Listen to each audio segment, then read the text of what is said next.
Didn't get punting there. No, thought not.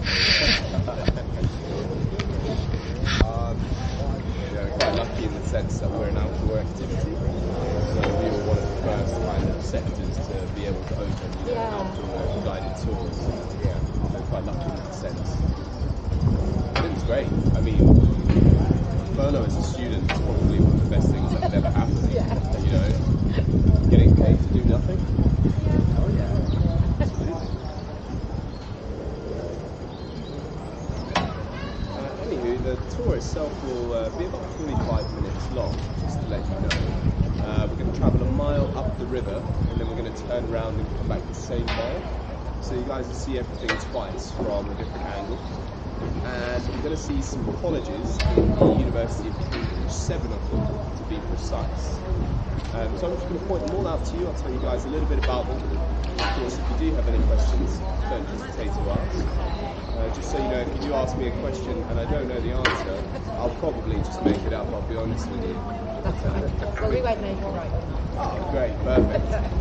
I've been doing this for 3 years now, so I come up with some. I like to consider myself a pretty honest tour guide, to be fair. But yeah, there's only sort of like one rule on the river, and that's to try to keep your hands inside the boat at all times. Because not only are there crocodiles in the water, but there's also something equally, if not more dangerous. They're called self-hire punters. And these guys are absolutely ruthless. Yeah, rules do not apply to them in America. They do struggle though, bless them. It's funny to watch. So hopefully we'll see someone fall in, but I can't guarantee it. Just fingers crossed.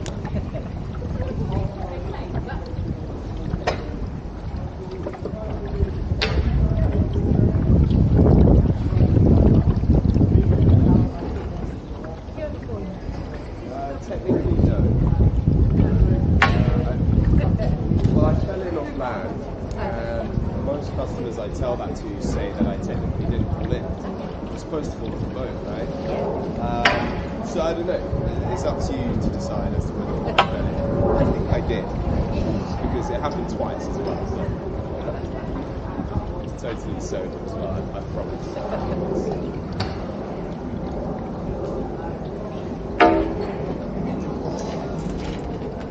Just to give you guys some sort of background information on the University of Cambridge, if you aren't familiar.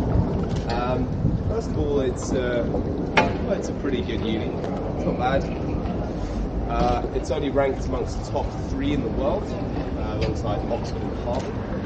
On the top 2 in the country, next to Oxford. And it's also the 2nd oldest English-speaking university in the world, dating back to 1209.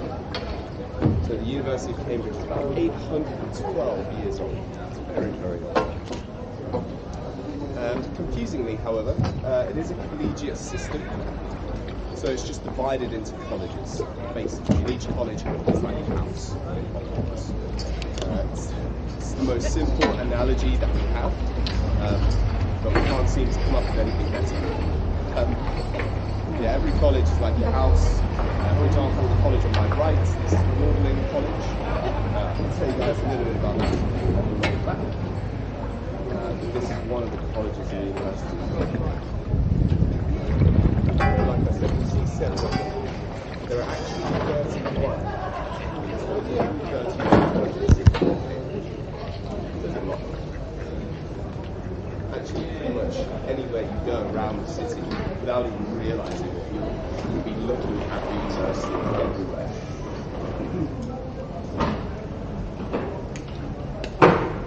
All of them.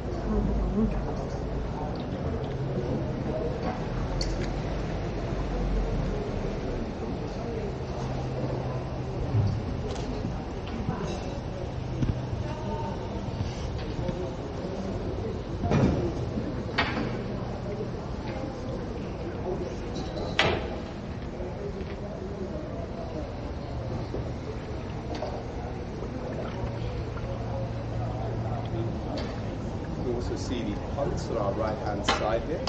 what we'll notice is that every college on the river has their own punts, specifically for the students to be able to take out as and when they please. So it's a lovely little perk if you go to a college on the river, because then you have free access to the punts. The likelihood is that you're not very good at punting as a Cambridge student. However, it is free. That's the most important thing. For example, you see these guys up ahead of us coming in at quite some speed. These guys are students as they are using one of the college boats. You can see they're using the traditional wooden pole as well. The issue with those is that they do tend to splinter your hands after a while. And they do shed a lot of water, whereas we have these aluminium poles now. They still float, they don't splinter, of course, and you guys look fairly dry to me, so they must be working quite well. But of course, the college's main investments aren't in themselves. It's more so back into college, redevelopment projects, investment portfolios, that sort of thing.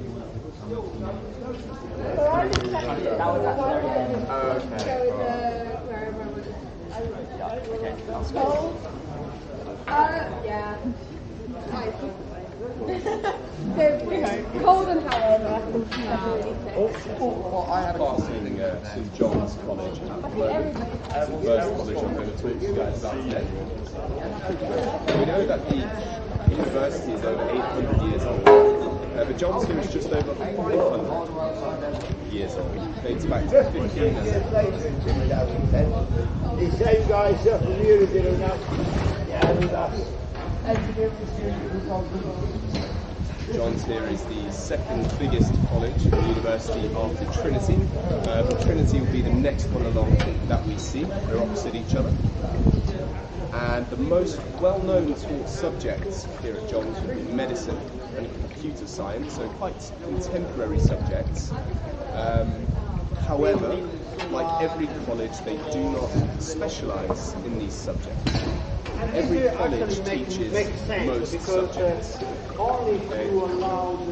As there are 31 colleges, it would make a hell of a lot of sense if one college was for English, and one for maths, and one for science, etc. But if you think, the oldest college is about 700 years old, and the newest is just 70 years old. So they're not going to wait 630 years to introduce a new subject. In fact, they're just incorporated into an existing college. We are just passing underneath the Bridge of Sighs right now.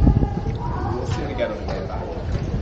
But this is one of the most famous bridges in the city, named after the Bridge of Sighs in Venice. It's the original. There is, however, two more Bridges of Sighs. One in Oxford, though it is fairly underwhelming. It's not that interesting. And there's a Bridge of Sighs in Lima as well, which is the capital of Peru. So Venice, Cambridge, Oxford, sadly, and these are the four Bridges of Sighs.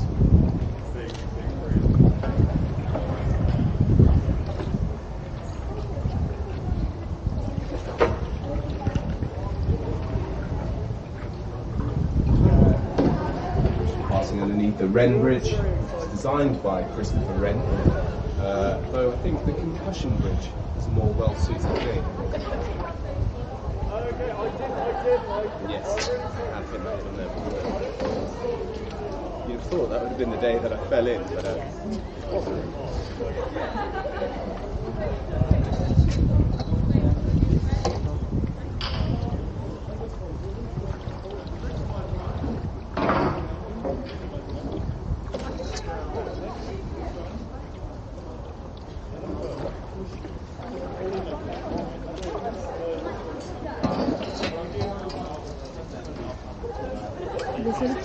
எப்படி பண்ணும் rotate பண்ணும் எடு அங்கே எடு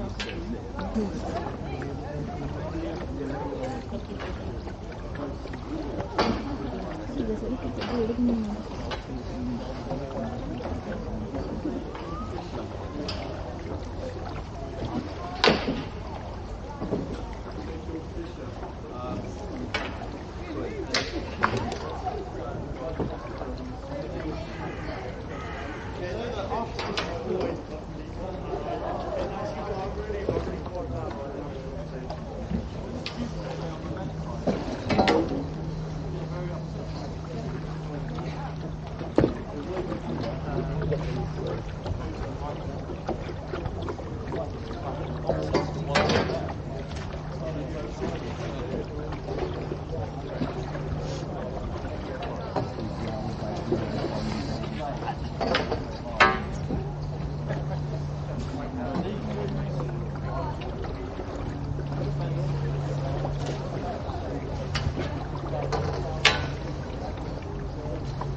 Go around this S-bend here is what we like to call it. We'll be entering a much wider part of the river. A bit more space here. And we slowly begin to enter the Trinity College on the left-hand side. This library is called the Wren Library, as it was also designed by the same man who designed the concussion bridge back then. Actually, he was a very renowned architect, particularly during the 17th and the 18th century, where he was most well known for having redesigned St Paul's Cathedral and Westminster Abbey after the Great Fire. However, he did in fact redesign some 50 structures in London, most of which were churches. He was a very prominent architect, but yeah, he designed the Wren Library here, and because Cambridge has flooded many times in the past due to the Cam being a natural river, we can see the library is housed on the first floor, not the ground floor. You also see the windows on the first floor are tinted very dark green, so even the sunlight doesn't damage the books on the inside as well. It's very simple but highly effective.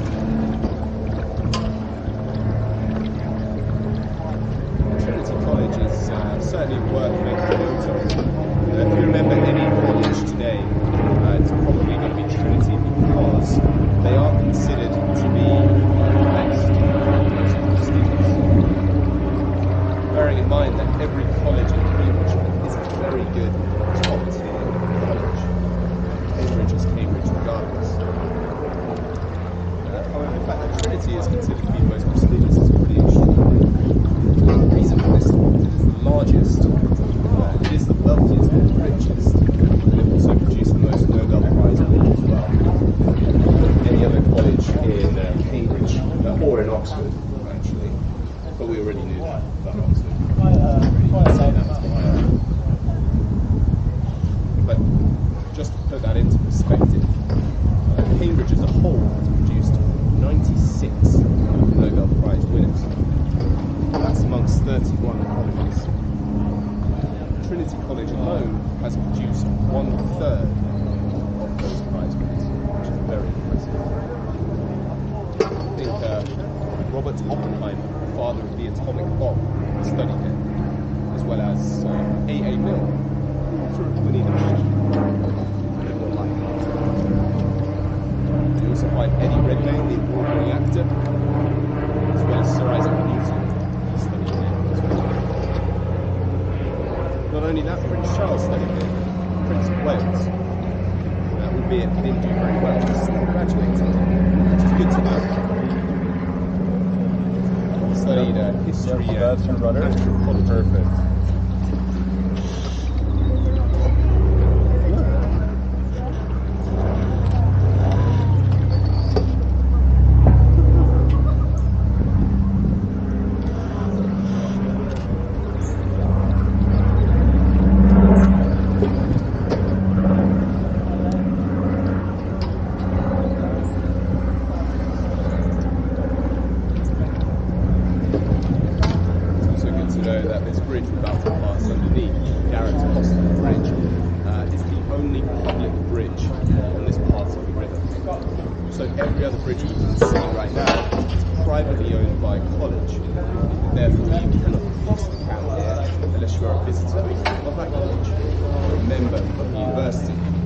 Anybody can cross this bridge past right now. Garrett Hostel Bridge.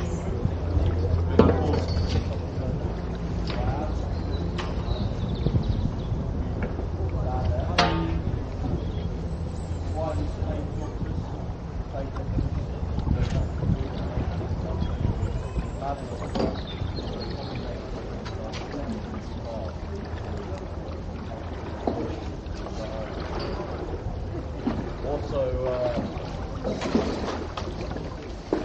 it's also basically didn't really have necessary health didn't even have like medicine to combat it. Normally combated through like herbal remedies, but may have eased the symptoms, but it didn't actually help your body fight the disease.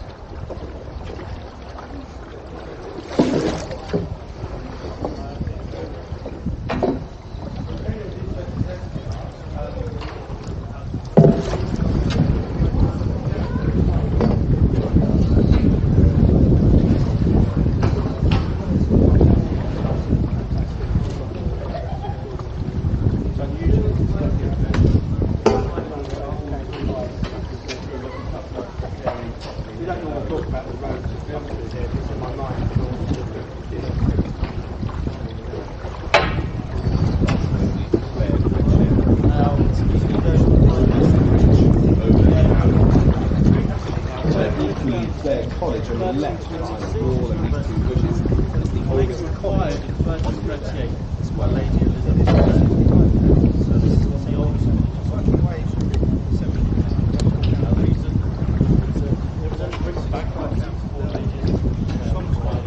literally sitting parallel to Clare College on the left now is King's College and King's College Chapel. It's the most iconic landmark in the city of Cambridge, as well as the second largest chapel or private church in the world. And that is after the Sistine Chapel in the Vatican City in Italy. Although they wanted to build a chapel here in 11 years, it actually took them 97 years to build it instead. So just a little bit longer, really.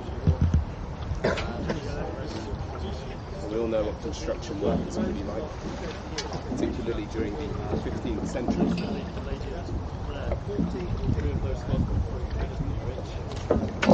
King's here was founded by King Henry VI. He's the youngest ever King of England, 1441.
Passing to really beautiful student accommodation on the left here, continuing with King's College, it's called Bodley's Court. This is student accommodation only for final years at King's, only for third year students. It's considered by many to be some of the best accommodation in Cambridge, certainly much nicer than mine. However, a bit more expensive than mine, about 3 times more actually, some of the most expensive too. Actually, the rooms here are based on merit. So what that means is that, depending on how good their grades are in their second year, this could actually determine how good of a room they get in their third year if they decide to live here. So it's like an incentive. The best rooms are situated at the very top, with the best view, kind of like the penthouse suites. Actually, these first 3 windows across are equivalent to 1 room with just 1 student. Same applies to these 2 windows with the white frames. 1 room for 1 student as well. Pretty big. Every room has an open fireplace as well. See some chimneys in the back. And then just over to the left here, this is where they put the bad students. So anybody anybody who gets lower than an A in their exams, they're considered an underperformer here at Cambridge. This is where they fall. No, I'm only kidding. It's just not great, really, this accommodation. A lot of the modern ones are on this one. But the reason they're able to get planning permission for this is because it is a part of a separate college. It's no longer King's, but it's the beginning of it.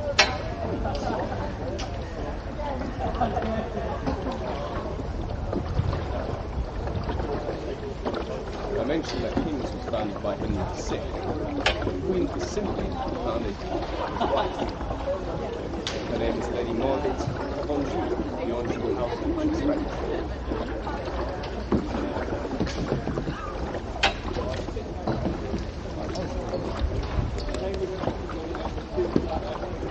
It's pretty interesting. Not only did it produce the likes of Stephen Fry and such Baron Cohen, but in terms of architectural styles, it's intriguing. You saw the Erasmus building just behind us. It was built in 1959. We'll start with boat racing, shall we? The Building on our right, it's called in the 17th compared to 18. very modern. And then building on our left, the oldest building on the river, which dates back to 1460. It's called President's Lodge. So you've got 50 years old on the right, 550 years old on the left. Quite a stark contrast, I should say. And actually, the most interesting part here at Queen's would be this bridge just in the middle, about the arch underneath it. It is called a wooden bridge, but I'm not going to tell you guys why it's called a wooden bridge. I'll leave that one to your imagination. But instead we know it What that widening. means is the sides of the bridge aren't actually held down by anything at all. There's places in positions And I'll to tell you hold guys down, about that. and the more weight you put on it, it becomes more weight, the current is. We shall be turning around in just a moment, because directly ahead of us, behind the man in that beautiful pink shirt, his name is Wren, there is a weir. And that weir is where the flow of the river comes from, and also where the river divides. We can't actually go any further without getting out, getting back in on the other side. I've had a pretty long weekend, so I'm just going to turn around here. It's very dry compared to yesterday. Yesterday was very dry. But we are facing here, again, the most famous bridge, the massive. And so famous because many people are led to believe that it was designed and built by Isaac Newton.